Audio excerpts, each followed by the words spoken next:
जी हाँ दोस्तों, जब आप लोग फैब के लिए जीएसटीआर 3बी का रिटर्न फाइल करने के लिए जाओगे, तो जीएसटीआर 3बी में प्रोसीड टू फाइल का जो टैब आपको वहाँ पे दिखता था, अभी भी वो दिखेगा, लेकिन ऑफसेट करने के बाद अब वो आपका इनेबल नहीं होगा।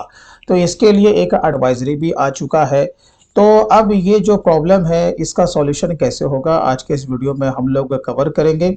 अगर आप हमारे चैनल पे पहली बार आए तो प्लीज़ आप हमारे चैनल को सब्सक्राइब ज़रूर कर लो, क्योंकि मैं हमेशा अकाउंट्स, टैक्सेशन और टैली के ऊपर इस तरह का टेक्निकल वीडियोस लेकर के आता रहता हूं। तो चलिए दोस्तों, हम लोग देखते हैं कि इसके बारे में क्या एडवाइजरी है और इस प्रॉब्लम का क्या सॉल्यूशन है। तो सबसे पहले हमें लॉगिन कर लेना है। लॉगिन करने के बाद हमें फाइल रिटर्न्स में चले आना है।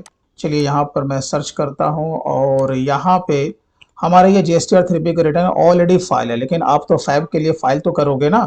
चलिए हम लोग व्यू जीएसटीआर 3बी भी चले आते हैं। जो चेंजेस है उसके बारे में हम लोग बात करेंगे। आपको पता है कि सारा डेटा आपका ऑटो पॉपुलेट करके आता है, तो आपका वो सेम ही आएगा। जब हम लोग यहाँ पे जब होते हैं, राइट, ये देखो यहाँ पे जब हम लोग ऑफसेट करने के लिए आते हैं, तो आपको पता है कि सारा डेटा यहाँ पे ऑटो पॉपुलेट करके आता है। एक तरफ आपके ऊपर टैक्स की जो लायबिलिटी बनती है वो होता है, और यहाँ पे आपका आईटीसी के थ्रू हम लोग उसको ऑफसेट करते हैं। तो हम क्या करते हैं कि भाई साहब, यहाँ पर ये जो आपको दिख रहा है make payment post credit to ledger, हम लोग इस पे क्लिक करते हैं, राइट। तब जा करके हमारा क्या होता है, ये जीएसटीआर 3बी का रिटर्न ये सक्सेसफुली ऑफसेट हो जाता है।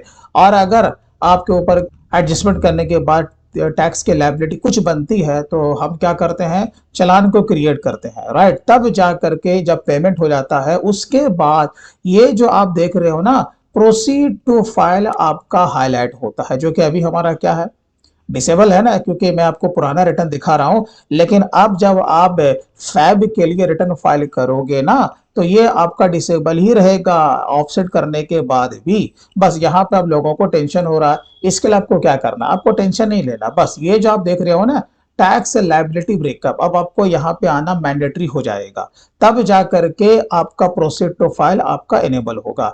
तो जैसे ही आप लोग इस पर जब क्लिक यहाँ पे करते हो, तो यहाँ पे इस तरह का आपके सामने टैक्स का ये ब्रेकअप आपका ओपन हो जाएगा। अब जैसे कि आप लोग फैब का करोगे, तो फैब का यहाँ पे आपका ब्रेकअप दिखेगा।